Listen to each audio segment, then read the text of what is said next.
Hello' বন্ধু বান্ধৱীসকল, আপোনালোক সকলোকে আমাৰ চেনেল ডক্টৰছ ফিটনেছ ডায়েৰীলৈ স্বাগতম জনাইছোঁ।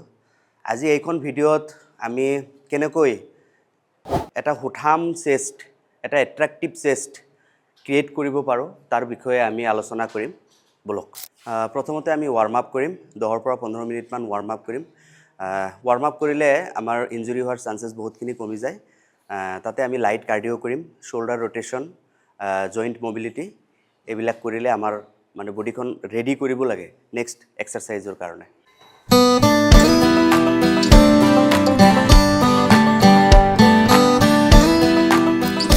প্ৰথমতে আমি পুছ আপছ মাৰিম। পুছ আপছ বেচিকেলি চেষ্টৰ আৰু ট্ৰাইচেপৰো ৱৰ্কআউট হয়। এই পুছ আপছ আমি 10 ৰেপিটেশ্যনছকৈ 3টা ছেটছ পুছ আপছ মাৰিম। তাৰপিছত আমি আমাৰ মেইন এক্সাৰচাইজ কৰিম।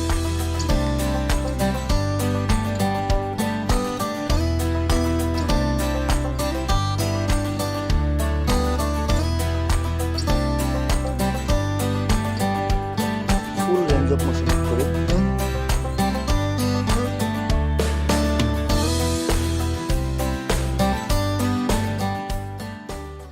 আমাৰ ফাৰ্ষ্ট ৱৰ্কআউট হ'ব এতিয়া বেঞ্চ প্ৰেছ। এই বেঞ্চ প্ৰেছ আমাৰ চেষ্টৰ কাৰণে সৰ্বোচ্চ কম্পাউণ্ড এক্সাৰচাইজ হয়, য'ত নেকি আমাৰ গোটেই চেষ্টে স্কুইজ হয়। ৱেইট আমি আমাৰ কেপাচিটি অনুসৰি ল'ম। মই যাতে এনেকুৱা এটা ৱেইট আমি চুজ কৰিব লাগে য'ত নেকি 8ৰ পৰা 10 ৰেপিটেশ্যনছত যায়, 10 নম্বৰ ৰেপিটেশ্যনছত যায় ফেইলাৰ হৈ যায়। চ' এনেকুৱা এটা ৱেইট চুজ কৰিম আমি। আপোনালোকে আপোনালোকৰ যাৰ যাৰ কেপাচিটি অনুসৰি ৱেইট ল'ব। আৰু প্ৰতিখন এক্সাৰচাইজ কৰাৰ আগত এটা ইম্পৰ্টেণ্ট বস্তু হ'ল, সেইটো হ'ল ছেফটি মেজাৰ্ছ। যেনেকুৱা ৰিষ্ট বেণ্ডে হওক, লাম্বাৰ ছাপৰ্ট হওক, তাৰ লগতে আমি টাৱেল ৰাখিব লাগে, ৱাটাৰ বটল ৰাখিব লাগে। প্ৰতিটো এক্সাৰচাইজৰ মাজে মাজে আমি পানী পান কৰিব লাগে। চ' এইবিলাক বস্তু বহুত ইম্পৰ্টেণ্ট হয়। শ্ব'ল্ডাৰ লেভেলতকৈ অকণমান বাহিৰত আমি গ্ৰিপটো ধৰিম। চেষ্ট আপ থাকিব, এনেকুৱা নহয় যে চেষ্ট একেবাৰে এনেকৈ ৰিলেক্স হৈ গৈছে। চেষ্ট অলৱেজ আপ, আৰু এলবখন ভিতৰৰ পিনেও নহয়, একেবাৰে বাহিৰৰ পিনেও নহয়। এলবখন এইটো লেভেলত থাকিব। ঠিক আছে?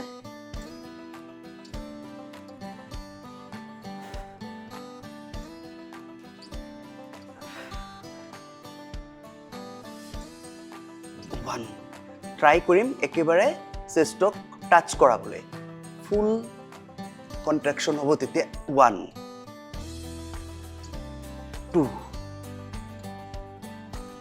3 ফুল কণ্ট্ৰেকশ্যন। 4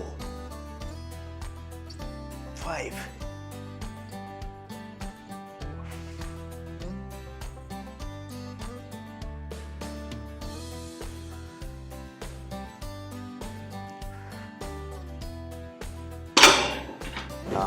আমি আমাৰ ছেকেণ্ড এক্সাৰচাইজ কৰিম। আমাৰ ছেকেণ্ড এক্সাৰচাইজটো হ'ব ইনক্লাইন ডাম্বেল প্ৰেছ। ইয়াতে আমাৰ ইনক্লাইনেশ্যনটো হ'ব 30 to 45 ডিগ্ৰী। মোৰ অকণমান তলত হেৰি হয়, প্ৰব্লেম হয়, যাৰ কাৰণে মই ৰছী এটা দি লৈছোঁ বাৰু। যোগাৰ হয় এইটো, চাই থাকক হা। ডাম্বেলটো চবতকৈ এতিয়া ইম্পৰ্টেণ্ট এটা কথা হ'ল, ডাম্বেল আমি কেনেকৈ উঠাম। ডাম্বেলটো প্ৰথমতে আমি এই ভৰিৰ ওপৰত ৰাখি ল'ম। ইয়াৰ পৰা আমি এনেকৈ ভৰিৰ সহায়েৰে আমি মাৰিম।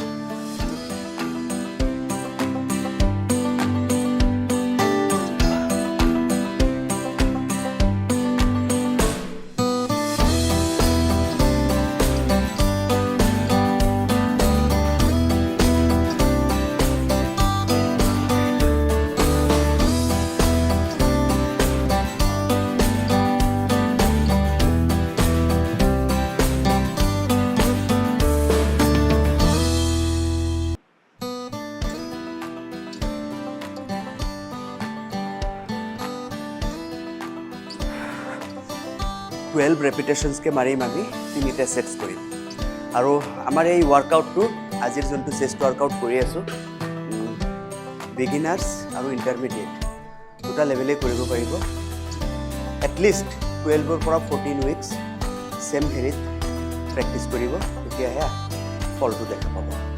আৰু আপোনালোকৰ মিল আৰু স্লিপ এই দুটা বস্তু মানে সাফিচিয়েণ্ট হ'ব লাগে coming back to our third exercise 3 number ৱৰ্কআউটত আমি আহিছোঁ এইটো হ'ব আমাৰ ফ্লেট ডাম্বেল ফ্লাইজ আৰু এইটো এটা গুৰুত্বপূৰ্ণ এক্সাৰচাইজ হয় য'ত নেকি আমাৰ চেষ্টৰ মেক্সিমাম ষ্ট্ৰেচ কৰিব পাৰোঁ আমি একদম ধুনীয়াকৈ একদম লাষ্টলৈকে ষ্ট্ৰেচ কৰিব পাৰোঁ আৰু এই ফ্লাই কৰাৰ ফলত আমাৰ চেষ্টৰ শ্বেপ এণ্ড কাটিংছটো বহুত ধুনীয়া আপোনালোকে আপোনালোকৰ কেপাচিটি অনুসৰি ৱেইট ল'ব চাব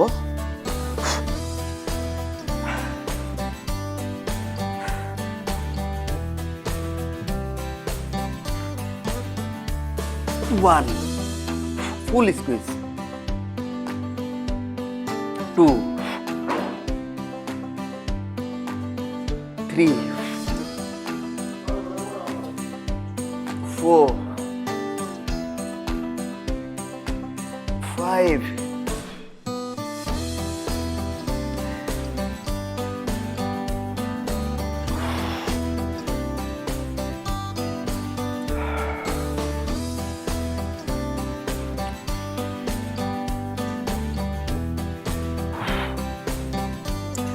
10 repetitions, 3 sets.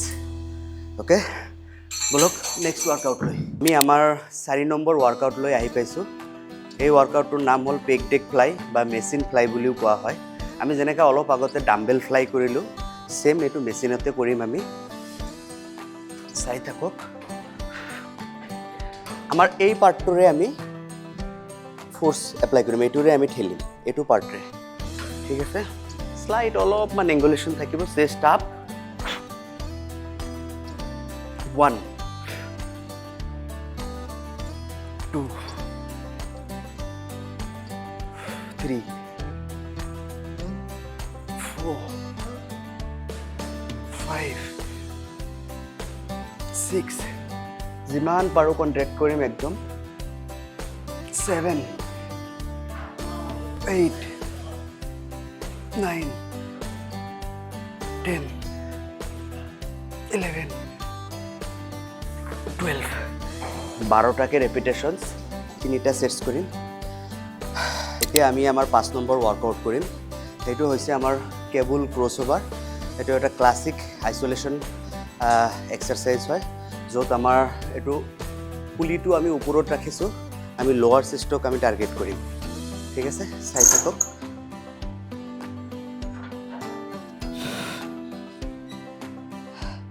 চেষ্ট অলপ আপ মিডিলত আমাৰ পজিশ্যনটো মেচিনৰ একেবাৰে মাজভাগত আহিব লাগিব অকণমান আমি হালি যাম আগপিনে স্লাইটলি 1 2 3 4 5 6 7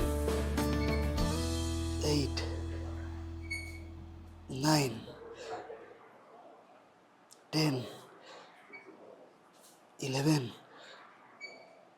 12 12টা ৰেপিটেশ্যনছ 3টা সেটছ যথেষ্ট হ'ব ৱৰ্কআউট শেষ হ'লে ৱে প্ৰটিন খাব যদি ৱে প্ৰটিন নাই বাধ্যতামূলক নহয় যদি নাই প্ৰটিনযুক্ত খানা খাব যেনেকুৱা মাছ মাংস পনীৰ কণী গাখীৰ বিভিন্ন ধৰণৰ দালি আৰু আমাৰ এই ভিডিঅ'টো যদি আপোনালোকৰ ভাল লাগিছে আপোনালোকে লাইক কমেণ্টছ কৰিব শ্বেয়াৰ কৰিব যাতে বেলেগে দেখিব পাৰে আৰু নেক্সট আমি কি ভিডিঅ' বনাম সেই সম্পৰ্কে আপোনালোকৰ মতামত প্ৰেৰণ কৰিব আমাৰ চেনেল ডক্টৰছ ফিটনেছ ডায়েৰী আপোনালোকে ছাবস্ক্ৰাইব কৰিব আজিলৈ ইমানেই ভালে থাকক সুস্থ থাকক